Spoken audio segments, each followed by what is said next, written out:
thumbnails popping, got the visuals right. Happy team heat, every scream's a sensation. Welcome to the zone, game time conversation. While everybody is talking about what the Chiefs did wrong, here's 3 things that the Chiefs did right to prove that they're still title contenders. So this is the part where Pat's leadership takes over. Let's take a look. So Pat surveys the field with no one to throw to. He tucks the ball, gets the first down, and then he gets out of bounds safely. Now watch as Pat signals Kelce to go in motion. He hikes the ball, hands it off to Kareem Hunt, looking to block by Kelce to seal, and Kareem Hunt is in the end zone. Veteran leadership. Next, guys, we gonna see core chemistry. Watch how the ageless one, Travis Kelce, continues to be a reliable source. So, guys, let's look at the defensive play, and let's give him some props too. If you look at that Trent McDuffie play, he was well within the 5 yards to have his hands on the receiver, and it was incidental contact when he came off that receiver. Hicks was cutting across the field to pick up the, I believe it was the tight end out the backfield, and it was just incidental contact. You know what I'm saying? Kudos to the Chiefs and Trent McDuffie for the pick. Can't hate on that. That's why the ref didn't call the flag. It was incidental contact. Guys, now let's take a look at that front 4 of the Chiefs defense. They show blitz here in this look, but then they drop back out of the blitz, and you see Chris Jones break through, Karlaftis on the backside coming, and Chanel and Karlaftis come together for the sack. So the defense is playing good, but it's just in spurts. What we're going to need is sustainability to play through the whole entire game. Once we get that sustainability to play through the whole entire game, guys, I believe that defense is going to be special.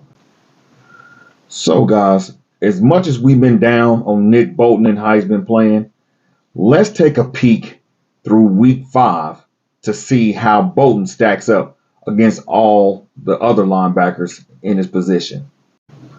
So, as you can see, Nick Bolton is top 3 at his position, which indicates Bolton is getting the job done. All right, guys, now let me show you the bright side of when Andy Reid runs the ball against 2 high safety. Check out what Pacheco can do. Now, let's take a look at Kareem Hunt on the goal line. Andy's calling a run play. That O-line is blocking. They grinding folks down. Let's check out Kareem. So we need Andy and Matt Nagy to call more run plays when we see that 2 high safety. Even if they got to send a play in, an extra play in for Pat to audible out. You know what I mean? Because I guarantee you guys, Detroit is going to come in and play 2 high safety to take the big pass play away.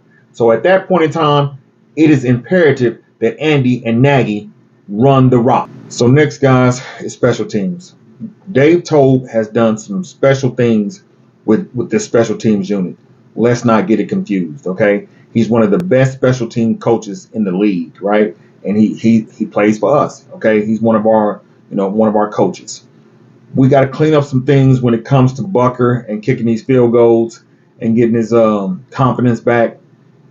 And then we gotta definitely make sure that when we out here doing these kick returns or these punt returns, that we're not holding, because as you can see, Brashard Smith, he had 2 big runs and they both were called back from holding. Okay, so we can clean that up though, guys. That's something we can clean up and we can get better at doing, which is not really a big, huge deal, but it's still something that can affect the team and its overall chances of winning, because we can't be having Bucker try to kick this new knuckleball and he kicked the ball out of bounds with a minute something to go, and then put these guys on the 40-yard line for them to go down and strike against a defense that was tired. Let's just be honest. Our defense was tired. They were on the field a lot.